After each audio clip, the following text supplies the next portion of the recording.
Hello and welcome to today's video. Today I'm reviewing a fountain pen that, well, it looks very familiar on the outside. It is the Jinhao 80. Now I have it here alongside my Lamy 2000 and, well, you can see the similarities here. As I said, on the outside, these pens have a very similar look and it's very clear to see that Jinhao have modelled their pen off the Lamy 2000. In fact, I posted a photo similar to this kind of setup on Instagram months ago, and without saying which was which, and actually most people guessed wrong. And some people very, very confidently who know the 2000 very well were quite surprised. So when you see the pens, they look very similar. There are big differences. Both in terms of how the pen writes, the nib, the filling system, the quality of the material and the quality of the build. But just in terms of the aesthetic, they look pretty similar. And then when I remove my hand, you can see that we have a piston knob on this one, which is the Lamy 2000. No piston knob here on the Jinhao 80. But today is not a comparison video. Today is a review of this pen. And so I'm going to focus on this pen and the qualities of this pen with a little bit of the comparison, just so we are aware. Okay, so this is the Jinhao 80. It doesn't come in fancy packaging. You buy it on places like AliExpress or eBay or any of those kinds of sites. And it comes basically in bubble wrap or in a little plastic sleeve, and that's what you get. So starting at the top of the pen, we get this like quite smooth top, slightly, not quite flat, but smooth. Little ridge there. The cap swells out to the edge here. The clip is a brushed steel spring-loaded clip. It's fairly usable. Tried and true design. Thank you to Lamy. As it swells out, a little step down onto the barrel, which continues along and then tapers down. And on the end, we get this little silver, chrome little metal plate there. Once again, thank you, Lamy. The cap click is a snap cap, and it clicks nice and securely. We get a little chrome colored band there, and then this section that tapers down, and then a Lamy style nib with Jinhao and a fine printed there and a plastic feed. Now I say Lamy style because if we look here at a standard Lamy Safari, nib, you can see it's a similar kind of design. It's not quite the same, and I did try and swap the nib, but I couldn't actually get the nib off any of my Jinhao 80s. I'm sure it's possible. I just couldn't get it off mine, without using pliers, and I didn't want to destroy the pen. On the face of it, they look quite similar. The shoulders are a little more, on the Lamy, the face is a little more rounded. I don't know if I'm going to be able to show that at all in the video here. It's a little more rounded, whereas the Jinhao has these sort of sharper corners on the edge of the nib there. You twist the barrel off, metal threads, and then it comes with a converter. Now, this is obviously not one I've got inked. It's slightly wider than a standard cartridge, so I don't know if a standard cartridge would fit in there, but it comes with a converter, so you can use bottled ink, no worries. Back to looking at both pens again. Now, famously, the Lamy 2000 here is made of Macrolon, which is like a carbon fiber kind of material, and it's brushed, and it's beautiful, and it's seamless, and it's lovely. The Jinhao 80 is brushed carbon fiber, depending on the selling listing, or it's just listed as a fiber pen, but it feels very much more plasticky. And if you look inside the cap, it's just basically a simple plastic body designed to look like the Lamy 2000. If we take the caps off both of these pens, we see a couple of big differences. Firstly, as I said, the Lamy 2000 is a piston filling pen. The Jinhao 80 is a cartridge converter pen. The sections are very, very different. The way the pen caps is very different. The Jinhao, that's the Lamy cap. See, there we go. The Jinhao here snaps on, clicking onto this little ridge on the clip there on a little spot inside the cap. Clicks. The Lamy 2000 has these little ears on the side of the top of the section that click into a ring inside the pen, and it's a much smoother, simpler system. It's also got an ink window, as it is a piston filling pen, and of course this brushed stainless steel section, and the very different nib, this being a an inlaid nib and 14 karat gold versus steel. So very different pens under the cap, very different pens under the cap in a lot of ways.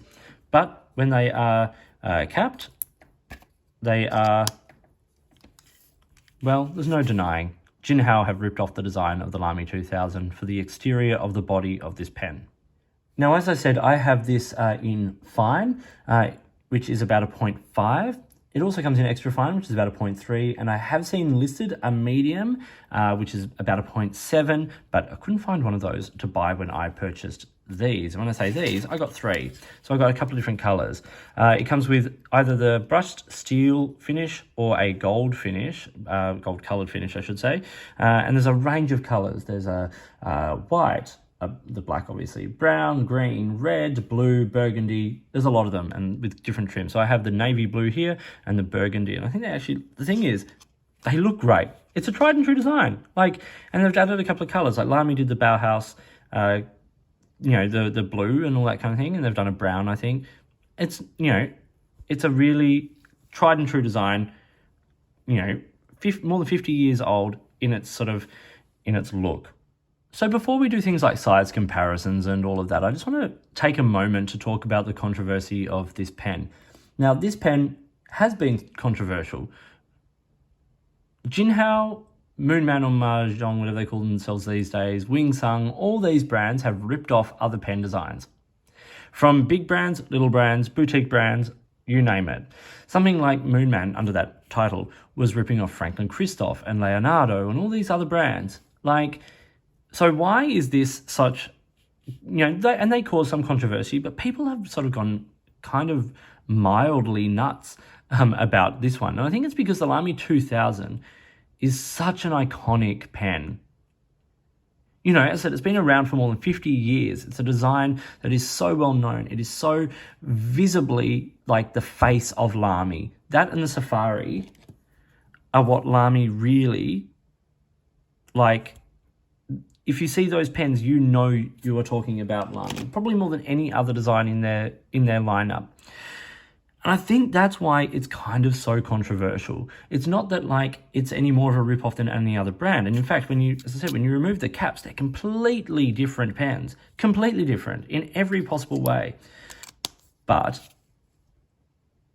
the external design is such a blatant rip-off. Proportions, color, material, style of material, everything, and of such an iconic pen. So in my opinion, I think it's probably more controversial because of that. Should it be? Probably not. Like, I don't think Franklin Christoph want their pens ripped off either. But this is, the Lamy 2000 is such an iconic, classic, almost flagship pen that it is such a bold move from Jinhao to do this rip-off. So it's time for a size comparison now, and I'm going to use both the Lamy 2000 and the Lamy Safari for this size comparison. So you can see it is exactly, more or less, exactly the same proportions here as the Lamy 2000. Which is a slightly smaller pen than the Safari, but still a decent size pen. Uncapped, it holds up alongside the Lamy 2000. It is just now ever so slightly smaller. The Lamy Safari does, the 2000 does cap slightly deeper, into the cap. So it's a slightly different proportions, and it is smaller there than the Lamy Safari. It also posts slightly shorter than the Lamy 2000, and of course shorter than the Lamy Safari. It's a comfortable pen in the hand though. If we're reviewing this in its own right, it is a very comfortable size pen for everyday writing. So what are the proportions of the Jinhao 80? Well, it's 140 millimeters when it is capped, same as the 2000. It's 123 when it is uncapped, which for me is an okay size in the hand. Like it's a decent sort of, you know, size and comfortable. Posted, it is 152, and this is very comfortable. It posts nice and deep, so it sits nicely on the webbing of your hand. It's a light pen. The section is so like 9 to 11 millimeters, so it's comfortable. It is lighter, and it is much lighter than the Lamy 2000. It weighs 19 grams, 12 of which are in the body, 7 in the cap. But with the way it posts deeply and sits the way it sits in your hand, it's very comfortable. And of course, not having a step down off the barrel onto the section means you can sort of hold it anywhere. And unlike the Lamy 2000, where a lot of people have an issue with those little ears that it posts on, there's nothing here, so it's quite comfortable. And also not a metal section. This continued the plastic section, so it's not too slick either. Time for a writing sample now, and I've had the blue model of this inked up for a while, so we'll do it with that. So we have here the Jinhao 80.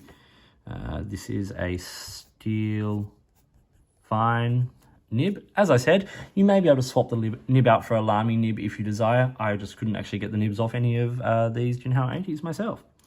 The ink I have in this today is Waterman Serenity Blue.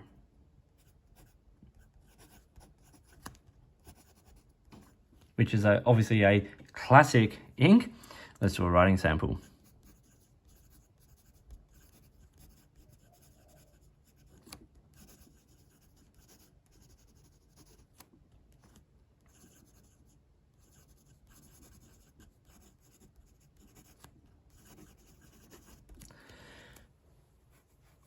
This pen writes really well. Now, obviously Jinhao don't have things like the quality control that Lamy might have. They don't have, when you're paying so little for a pen, they're not going to spend the same amount of time. But this writes really well. And I also had the black version of it inked up earlier on, and it wrote exactly the same. So 2 out of the 3 I've had inked up, they've both written really, really well. So it's a good sign.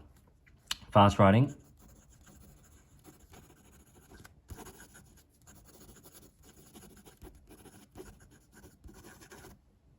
It's good. It keeps up.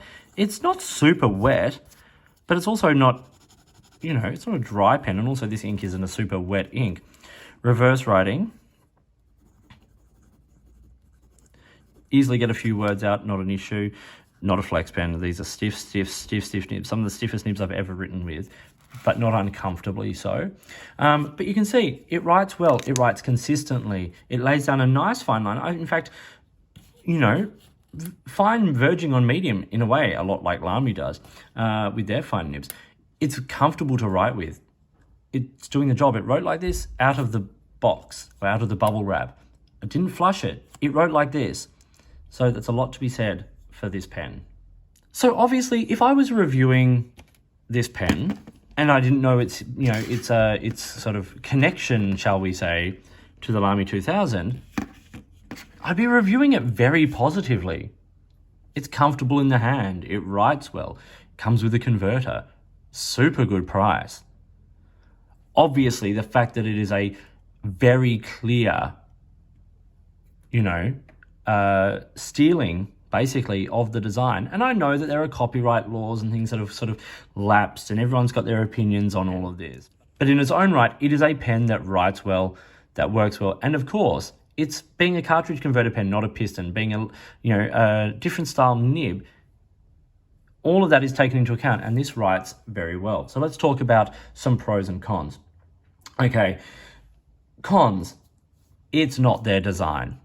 The external aspects of this pen are not Jinhao's design. It's a ripoff. Okay, another issue is one that came up through, that I've seen online, and that is the concern of cracking of this pen. This material feels okay. I don't know if this will crack. A few years ago, we had Keiko release the Keiko Edge, which was another sort of like, ripoff, I suppose, of the Lamy 2000 design, and it cracked everywhere. It was just fragile, and time will tell with this. I have been using these pens for a couple of months across the models, no issues. It's been in my pen case, it's been in my pocket, no issues, but time will tell. So just something to be aware of, that sometimes these materials, when other brands have used them, have cracked. But let's talk about some pros. Firstly, this pen comes with a converter. I cannot stress how much I value that.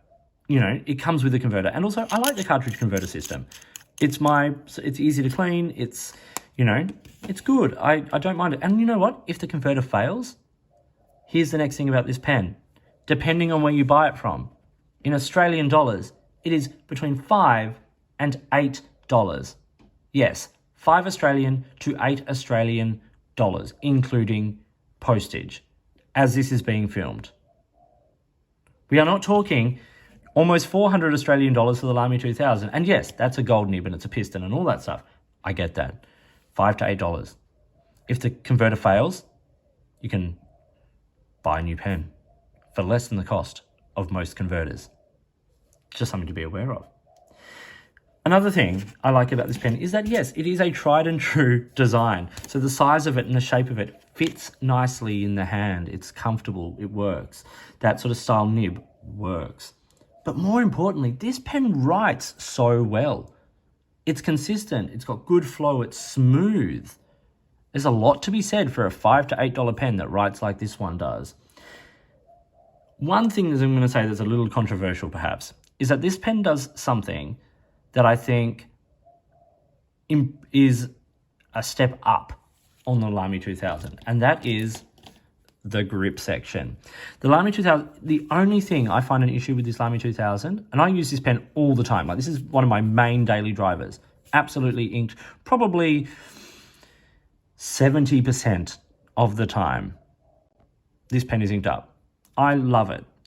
It's smooth, it's wet, it does everything I want it to do. But that section, if I start to get a bit like sweaty, I find my fingers sliding around on this section.